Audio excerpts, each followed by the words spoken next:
لا ما عاد يرعبني ظلم يهددني لا شيء أخسره. Bismillahirrahmanirrahim. Teman-teman semua, kita lanjutkan.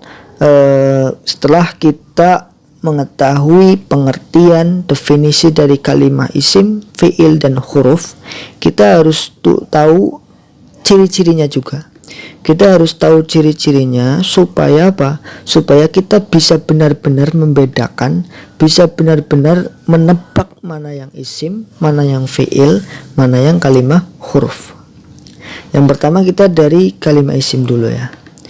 Kalimat isim ciri-cirinya itu ada 4. Ada 4 ciri-ciri yang khusus ada pada kalimat isim. Yang pertama bil khofdi. Kalau di Jurmiyah itu bahasanya bil khofdi. Apa itu bil khofdi? Bil khofdi itu di i'robi jar. Di i'robi jar. Apa i'rob jar? Nanti sebenarnya ini di bab selanjutnya ada bab i'rob ya. I'rob jar itu salah satu tandanya dengan kasroh. Ya, bisa dikatakan kalau ada kalimat di kasroh itu berarti kalimat isim, karena fiil tidak mungkin di kasroh begitu ya, di harokati kasroh, karena i'rob jar itu tanda yang pokok adalah kasroh.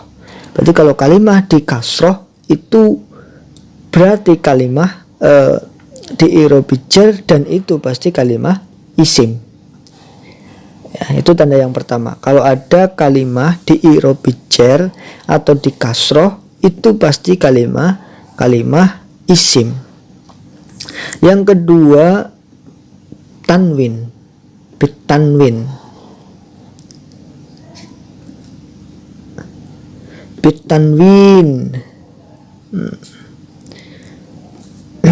Yang kedua, kalau ada kalimat kok ditanwin, baik tanwin fathah tan, baik tan kasroh tin, baik tanwin domah tun, tan tin tun, itu pasti kalimat isim. Kalau ada kalimat di tanwin, zaitun, baitun, masjidun, haidun, itu berarti kalimat isim. Kalau ada tanwinnya itu pasti kalimat isim. Itu tanda yang kedua ya.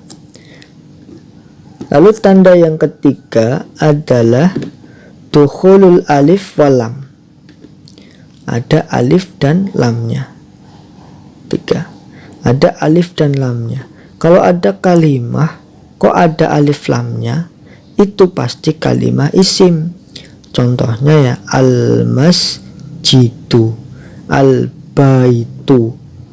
Alnya ini, al ini, Allahu. Allah itu juga kalimat isim karena ada alnya.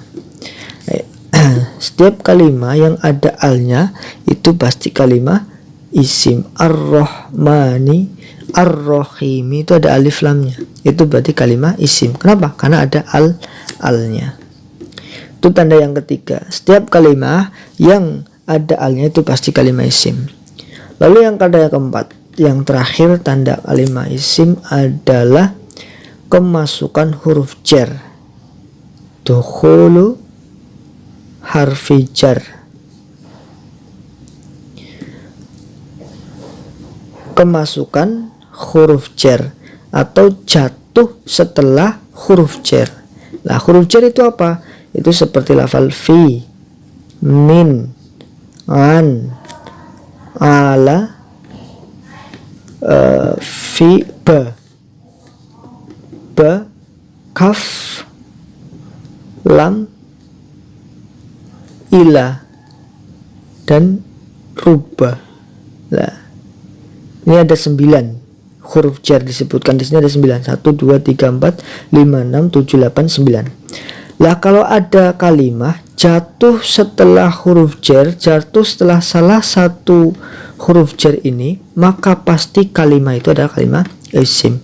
Minal masjidil harami ilal masjidil aqsa. Ilal masjid. Masjid berarti kalimat isim karena jatuh setelah ila. Ila itu salah satu huruf jar.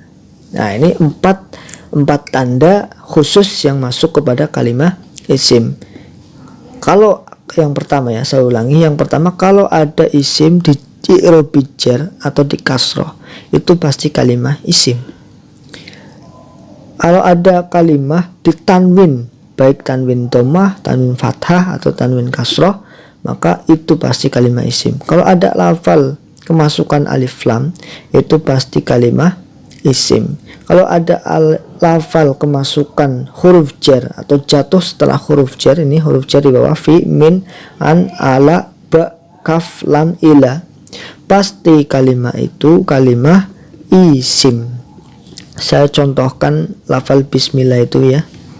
Biasanya setiap mengkaji itu selalu diawali dengan kata bismillah. Ini ada banyak kalimat isim di sini dengan tanda-tanda yang ar-rahimi. Bismi. Nah, ini karena di i'rab jar ya. Ini isim karena di i'rab jar, karena di kasroh. Allahi, ini di sini ada dua tanda. Ada alnya dan dia di i'rab jar. Ini ada dua tanda jatuh setelah kalimat huruf jar. Ini ba, ini huruf jar tadi yang di sini ya. Nah, berarti setelah huruf jar ini pasti isim. Berarti tandanya dia kemasukan huruf jar dan di i'rab jar. Ada dua tanda di sini. Kalau ada Allah juga tandanya dua, ada alnya dan dia di i'rab jar. Kalau ar-rahmani dia ada dua tanda. Dia ada alnya dan dia di i'rab jar. Lalu ar-rahimi, kenapa dia kalimat isim? Dia ada alnya dan di i'rab jar atau harokatnya kasroh. Nah, ini ada beberapa kalimat, 1, 2, 3, 4, 5. Tapi yang kalimat huruf cuma satu, selainnya kalimat isim semua dengan tanda-tanda yang tadi sudah saya sebutkan. Nah, itu kurang lebih tanda-tanda dari kalimat isim. Yang selanjutnya tanda-tanda kalimat fi'il ya. Kalimat fi'il juga mempunyai 4 tanda. Ada 4 tanda khusus yang masuk pada kalimat fi'il. Yang pertama apa? Kemasukan qad atau jatuh setelah qad. Qad qamat as-shalah, qad yaqumu, qad sadaqa, qad nasara, qad yadribu. Nah, itu kalau kalimat jatuh setelah qad, maka itu pasti kalimat fi'il. Qad ini bisa masuk ke fi'il madhi, bisa masuk ke fi'il mudhari'. Nanti ada di bab selanjutnya dibahas tentang kalimat fi'il. Setelah kita tahu kalimat fi'il, definisinya, terus fi'il dibagi 3. Ada fi'il madhi, ada fi'il mudhari', ada fi'il amr. Nanti di bab belakangnya. Yang penting kita tahu dulu qad itu bisa masuk ke fi'il madhi dan bisa masuk ke fi'il mudhari'. Tapi setelah qad pasti kalimat fi'il, kadang fi'il madhi, kadang fi'il mudhari'. Itu qad ya. Yang kedua sin, dan yang ketiga saufa. Sin dan saufa ini sebutannya sin tanfis, saufa taswif ya, sebutannya, namanya sin tanfis dan saufa taswif. Sin saufa ini keduanya khusus masuk ke fi'il mudhari', masuk ke fi'il mudhari' saja, tidak bisa masuk ke fi'il yang lain, karena fi'il ada 3, madhi, mudhari' dan amr. Pengertiannya besok ya. Yang penting kita tahu dulu kalau sin saufa pasti masuk ke fi'il mudhari'. Contohnya saya qulu, saufa yaqulu. Bedanya apa sin sama saufa? Kalau sin dia maknanya dia akan berkata, misalkan saya qulu itu akan berkata tapi dalam waktu yang dekat. Saya akan berkata, sa'akulu. Tapi kalau pakai saya saufa akulu, saya akan berkata tapi waktunya agak lama lagi. Itu pakai bedanya sin sama saufa. Ini khusus masuk ke fi'il mudhari'. Sin dan saufa. Saufa yaqulu, saufa yaqumu dan sebagainya.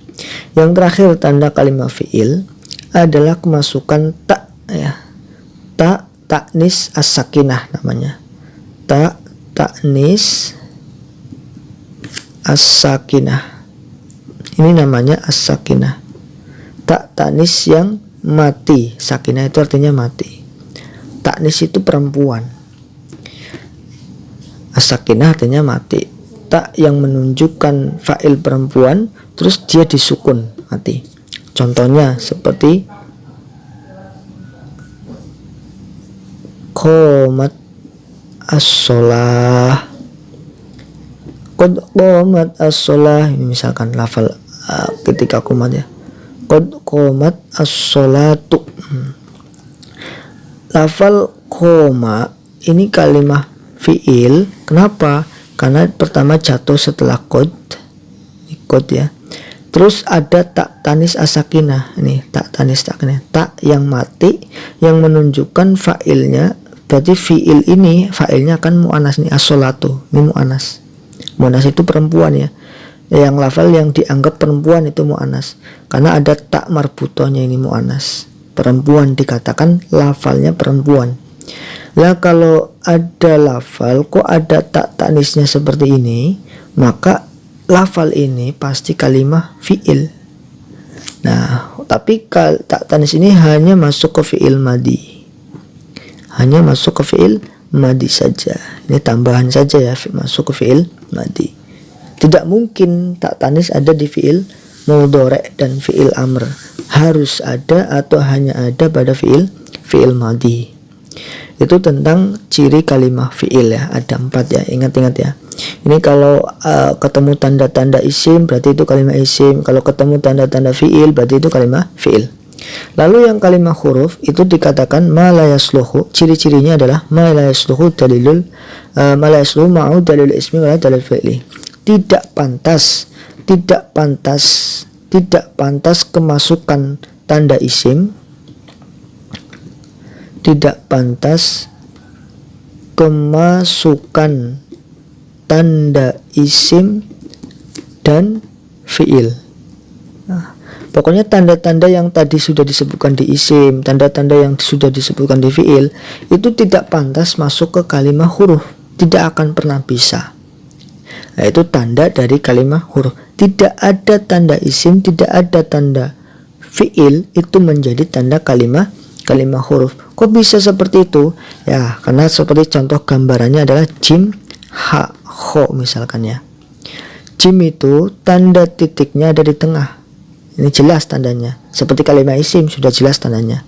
Kalau kho itu tanda titiknya di atas, sudah jelas. Seperti kayak fiil sudah ada tandanya, beda dengan kalimah isim.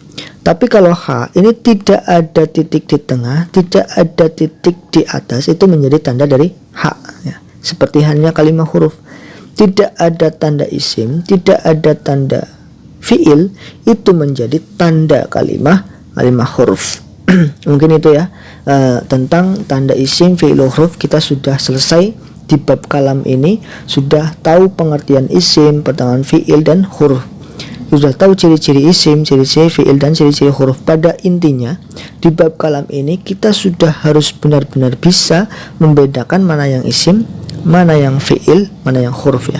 Nanti kita akan lebih mengenal lagi kalau kita sering praktek. Oh, ini kalimat isim, ini kalimat fiil, ini kalimat huruf. Kita kalau sudah sering praktek kita akan lebih mengenal lagi. Mungkin itu dulu yang bisa kita pelajari. Mudah-mudahan mudah dipahami. Kurang lebihnya dari saya mohon maaf. Wallahualam. Assalamualaikum warahmatullahi wabarakatuh.